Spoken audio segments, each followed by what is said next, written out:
एक बार बादशाह अकबर, बीरबल और सभी मंत्रीगण दरबार में बैठे हुए थे। सभा की कार्यवाही चल रही थी। एक एक करके राज्य के लोग अपनी समस्याएं लेकर दरबार में आ रहे थे। इसी बीच वहां एक व्यक्ति दरबार में पहुंचा। उसके हाथ में एक मर्तबान था। सभी उस मर्तबान की ओर देख रहे थे। तभी अकबर ने उस व्यक्ति से पूछा, क्या है इस मर्तबान में? उसने कहा, महाराज, इसमें चीनी और रेत का मिश्रण है। अकबर ने फिर पूछा, किस लिए? अब दरबारी ने कहा, गलती माफ हो महाराज, लेकिन मैंने बीरबल की बुद्धिमत्ता के कई किस्से सुने हैं। मैं उनकी परीक्षा लेना चाहता हूँ।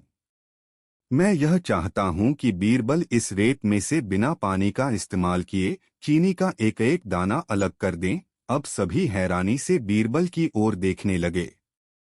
अब अकबर ने बीरबल की ओर देखा और कहा, देख लो बीरबल, अब तुम कैसे इस व्यक्ति के सामने अपनी बुद्धिमानी का परिचय दोगे? बीरबल ने मुस्कुराते हुए कहा, महाराज, हो जाएगा, यह तो मेरे बाएं हाथ का काम है। अब सभी लोग हैरान थे कि बीरबल ऐसा क्या करेंगे कि रेत से चीनी अलग अलग हो जाएगी। तभी बीरबल उठे और उस मर्तबान को लेकर महल में मौजूद बगीचे की ओर बढ़ चले। उनके पीछे वह व्यक्ति भी था। अब बीरबल बगीचे में एक आम के पेड़ के नीचे पहुंचे। अब वह मर्तबान में मौजूद रेत और चीनी के मिश्रण को एक आम के पेड़ के चारों तरफ फैलाने लगे।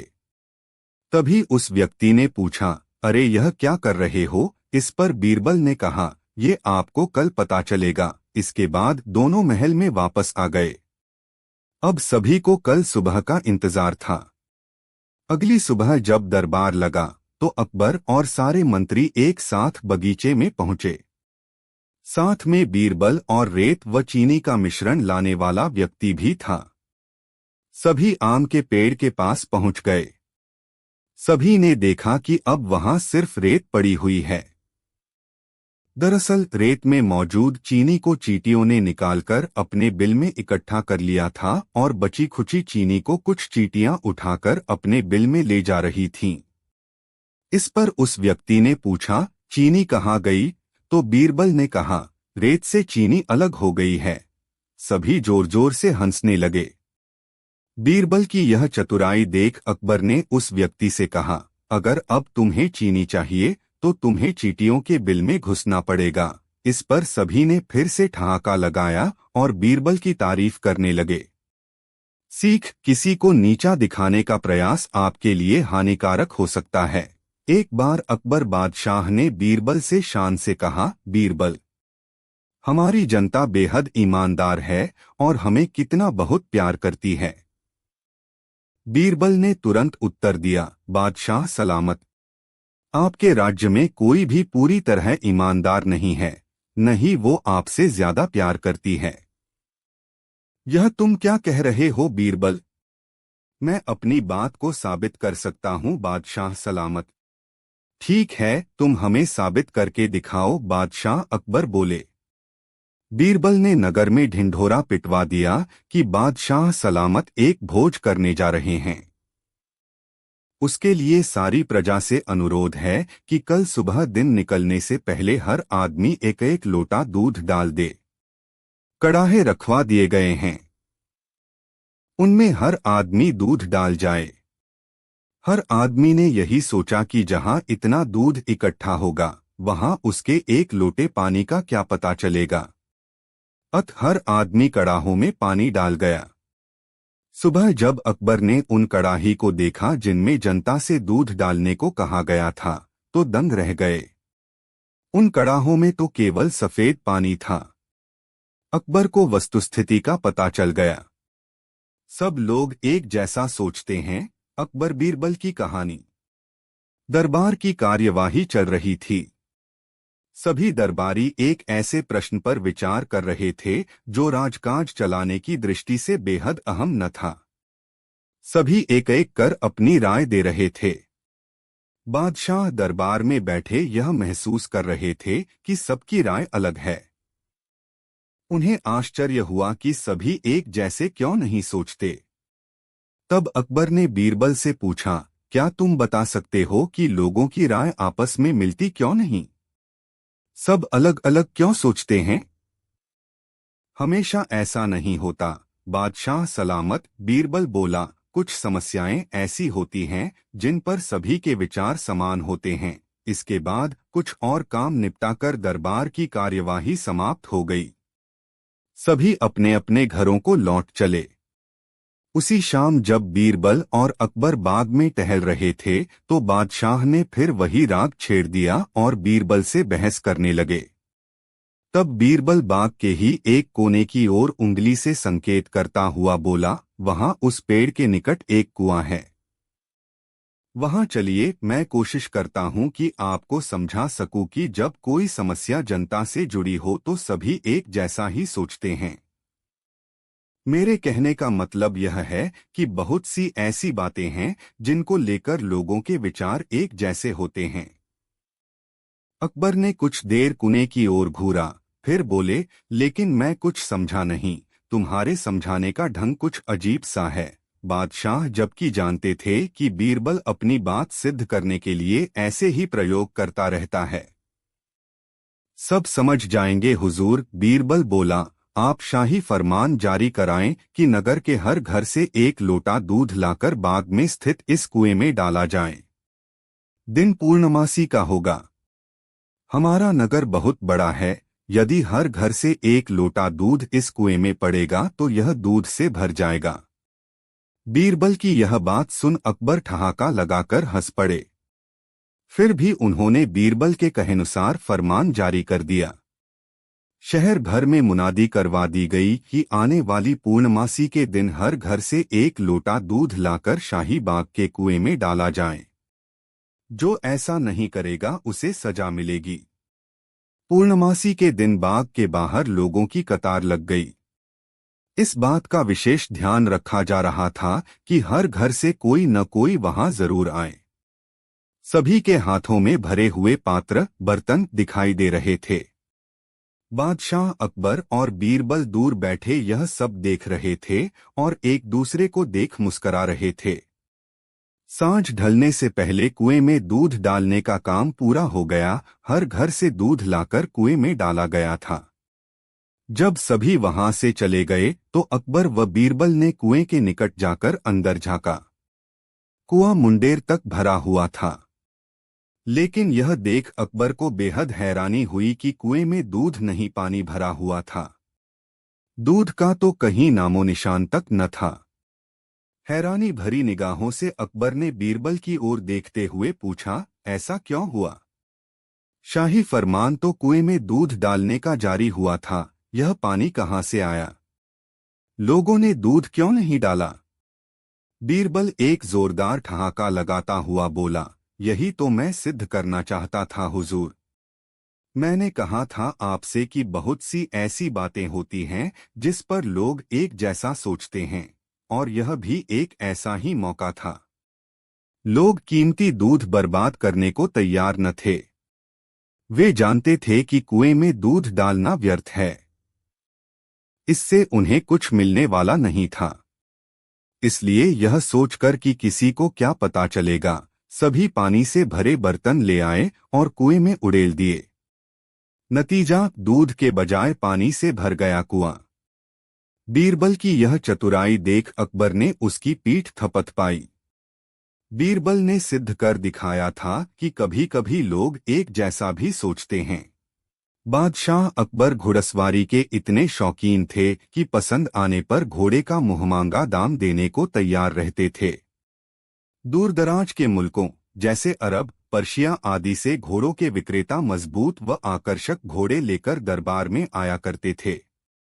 बादशाह अपने व्यक्तिगत इस्तेमाल के लिए चुने गए घोड़े की अच्छी कीमत दिया करते थे। जो घोड़े बादशाह की रुचि के नहीं होते थे उन्हें सेना के लिए खरीद लिया जाता था। अकबर के दरबार में घोड़े के विक्रेताओं का अच्छा व्यापार होता था। एक दिन घोड़ों का एक नया विक्रेता दरबार में आया। अन्य व्यापारी भी उसे नहीं जानते थे। उसने 2 बेहद आकर्षक घोड़े बादशाह को बेचे और कहा कि वह ठीक ऐसे ही 100 घोड़े और लाकर दे सकता है। बशर्ते उसे आधी कीमत पेशगी दे दी जाए। बादशाह को चूंकि घोड़े बहुत पसंद आए थे, सो वैसे ही 100 और घोड़े लेने का तुरंत मन बना लिया। बादशाह ने अपने खजांची को बुलाकर व्यापारी को आधी रकम अदा करने को कहा। खजांची उस व्यापारी को लेकर खजाने की ओर चल दिया। लेकिन किसी को भी यह उचित नहीं लगा कि बादशाह ने एक अनजान व्यापारी को इतनी बड़ी रकम बतौर पेशगी दे दी।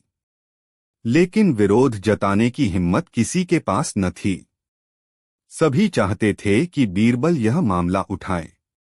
बीरबल भी इस सौदे से खुश न था। वह बोला, हुजूर, कल मुझे आपने शहर भर के मूर्खों की सूची बनाने को कहा था। मुझे खेद है कि उस सूची में आपका नाम सबसे ऊपर है। बादशाह अकबर का चेहरा मारे गुस्से के सुर्ख हो गया। उन्हें लगा कि बीरबल ने भरे दरबार में विदेशी मेहमानों के सामने उनका अपमान किया है। गुस्से से भरे बादशाह चिल्लाए, तुम्हारी हिम्मत कैसे हुई हमें मूर्ख बताने की? क्षमा करें बादशाह सलामत। बीरबल अपना सिर झुकाते हुए सम्मानित लहजे में बोला, आप चाहें तो मेरा सर कलम करवा दें। यदि आपके कहने पर तैयार की गई मूर्खों की फहरिस्त में आपका नाम सबसे ऊपर रखना आपको गलत लगे। दरबार में ऐसा सन्नाटा छा गया कि सुई गिरे तो आवाज सुनाई दे जाए। अब बादशाह अकबर अपना सीधा हाथ उठाए, तर्जनी को बीरबल की ओर ताने आगे बढ़े। दरबार में मौजूद सभी लोगों की सांस जैसे थमसी गई थी। उत्सुकता व उत्तेजना सभी के चेहरों पर नृत्य कर रही थी। उन्हें लगा कि बादशाह सलामत बीरबल का सिर धड़ से अलग कर देंगे। इससे पहले किसी की इतनी हिम्मत न हुई थी कि बादशाह को मूर्ख कहे। लेकिन बादशाह ने अपना हाथ बीरबल के कंधे पर रख दिया।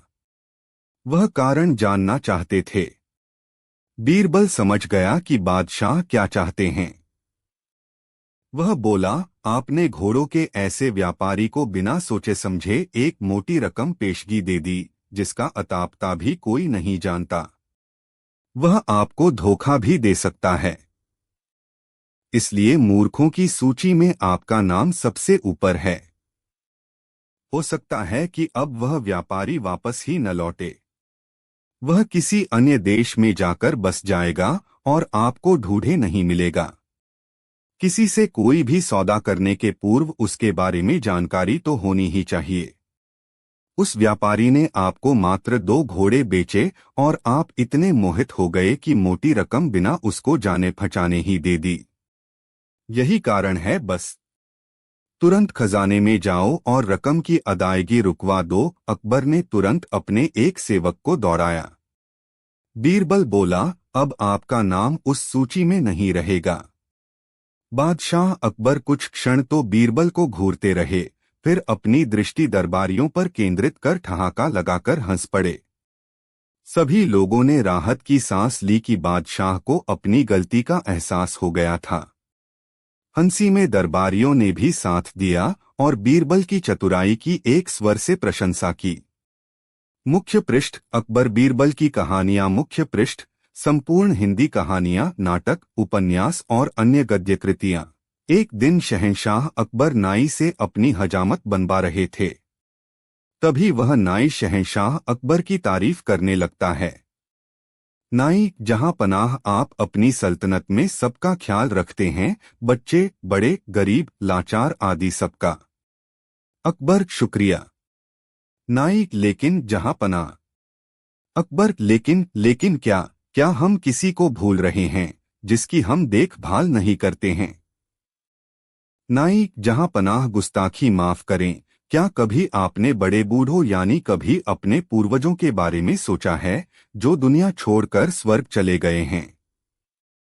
अकबर, लेकिन हम तो उनका भी ख्याल रखते हैं, उनके हक में हम दुआ करते हैं, उनकी याद में हमने शाही मकबरे बनवाए हैं। नाई, लेकिन जहां पनाह कभी आपने किसी को स्वर्ग भेजा है अपने पूर्वजों की खबर लेने के लिए, उन्हें किसी चीज की वहां जरूरत तो नहीं है? अकबर, ये क्या कह रहे हो? कोई स्वर्ग जाकर वापस कैसे आ सकता है? तुम्हारा दिमाग खराब हो गया है क्या? कोई स्वर्ग की यात्रा करके वापस कैसे आ सकता है? नाई, जहां पनाह, मैं सच कह रहा हूँ, स्वर्ग की यात्रा करके वापस आ सकता है। मैं एक ऐसे योगी बाबा को जानता हूँ जो स्वर्ग भेजकर वापस बुला सकते हैं। बजीर अब्दुल्ला उनके भक्त हैं। आप चाहे तो बजीर अब्दुल्ला से कहेकर आप उस योगी को बुला सकते हैं। अकबर, ठीक है, तुम कल ही वजीर अब्दुल्ला से कहकर उस योगी को बुलाओ। फिर अगले दिन वजीर अब्दुल्ला उस योगी बाबा को लेकर आते हैं। अकबर, वजीर अब्दुल्ला, क्या योगी बाबा दरबार में आ गए हैं? वजीर अब्दुल्ला, जी, जहां पनाह, वो दरबार के बाहर ही खड़े हैं। आपकी इजाजत हो तो उन्हें बुलाया जाए। अकबर, जी वजीर अब्दुल्ला, उन्हें बुलाया जाए। योगीराज निरंजन बाबा दरबार में हाजिर होते हैं। योगीराज, अलख निरंजन, मेरा नाम योगी निरंजन बाबा है। अकबर, हमने सुना है योगी जी आप किसी को भी स्वर्ग भेजकर वापस बुला सकते हैं, ये बात सच है? योगीराज, हाँ, मैं किसी को भी स्वर्ग भेजकर वापस बुला सकता हूँ। अकबर, हमें भी अपने पूर्वजों के बारे में जानकारी चाहिए। वह स्वर्ग में कैसे रह रहे हैं? उन्हें वहां किसी चीज की जरूरत तो नहीं है? योगीराज, आप किसी भरोसेमंद इंसान को स्वर्ग भेज सकते हैं जो स्वर्ग के मोह में न फंसकर वापस आ सके। वजीर अब्दुल्ला, जहां पनाह, आप बीरबल को इस काम के लिए भेज दीजिए। बीरबल से ज्यादा भरोसेमंद और कौन हो सकता है? अकबर, बीरबल, क्या आप हमारे लिए स्वर्ग जाएंगे? बीरबल, जी, जहां पनाह, मैं स्वर्ग जरूर जाऊंगा, लेकिन उससे पहले मैं निरंजन बाबा से कुछ पूछना चाहता हूं।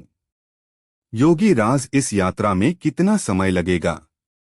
योगीराज, इस यात्रा में कम से कम 2 महीने लगेंगे अगर तुम स्वर्ग के सुख के मोह में न फंसो तो। बीरबल, योगी जी आप मुझे स्वर्ग कैसे भेजेंगे? योगीराज, मैं एक पवित्र आग जलाऊंगा, उसमें तुम्हें प्रवेश करना है। वैसे तो ये क्रिया कहीं भी हो सकती है, लेकिन हम इसे गंगा नदी के किनारे करेंगे। बीरबल, जहां पनाह, मैं काफी दिनों के लिए अपने घर से दूर रहूंगा, इसलिए मैं 4-5 दिन की मोहलत मांगता हूं, कुछ अधूरे काम निपटाने हैं। अकबर, ठीक है बीरबल, योगीराज जी आप ये काम 5 दिन बाद संपन्न करें। अब 5 दिन बाद बीरबल को जलाने के लिए ले जाया जाता है। स्वर्ग की यात्रा के लिए योगीराज विधि संपन्न करते हैं। वह एक चिता पर फूल और कुछ सामग्री डालते हैं और बीरबल के माथे पर तिलक करते हैं और चित्त हो जाने को कहते हैं। बीरबल, अलविदा। जहां पना। अकबर, हमें आपकी बहुत याद आएगी, आप जल्दी लौटने की कोशिश करना।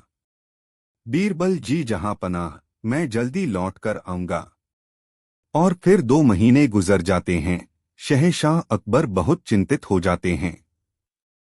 अकबर, हमें बीरबल की बहुत याद आ रही है। 2 महीने गुजर चुके पर बीरबल अभी तक नहीं लौटे, हमें बहुत चिंता हो रही है। योगीराज का क्या कहना है, कब तक बीरबल लौट आएंगे?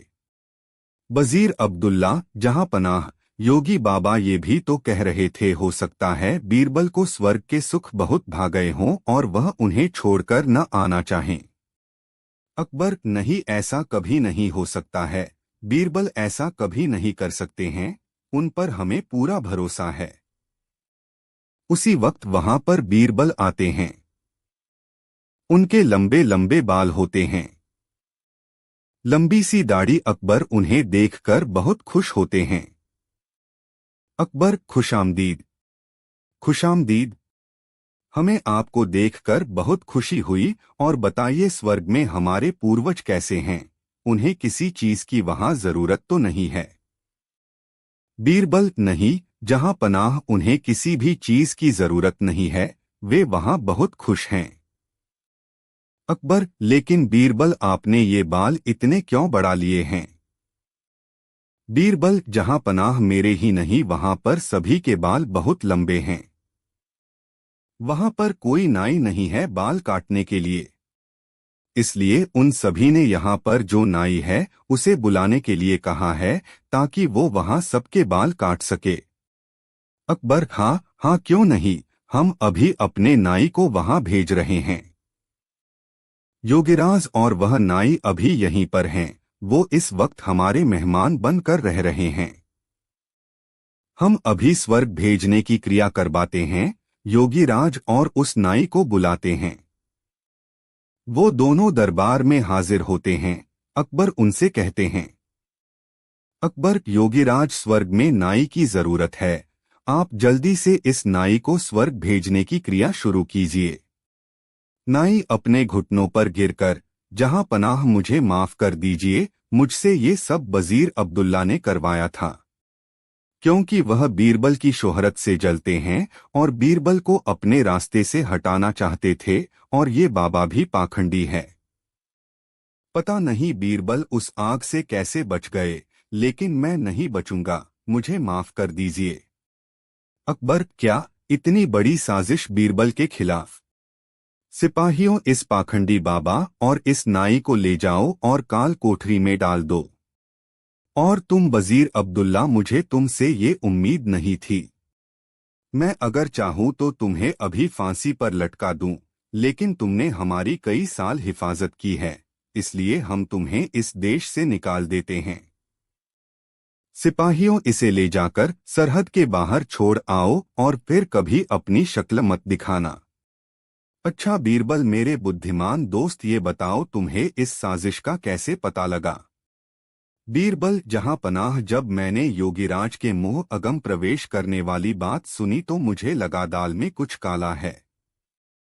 तभी तो मैंने आपसे 5 दिन की मोहलत मांगी और मैंने उन 5 दिनों में एक ऐसी सुरंग तैयार करवाई जो उस जगह से सीधे मेरे घर को जाती है। जहां पनाह, जब योगीराज ने आग जलाई तो मैं सीधे उस सुरंग पर खड़ा था जो मेरे घर को जाती है। योगीराज के आग जलाते ही मैं सुरंग का दरवाजा खोलकर अपने घर पहुंच गया। जहां पनाह, इस तरह से मैं वहां से बच निकला।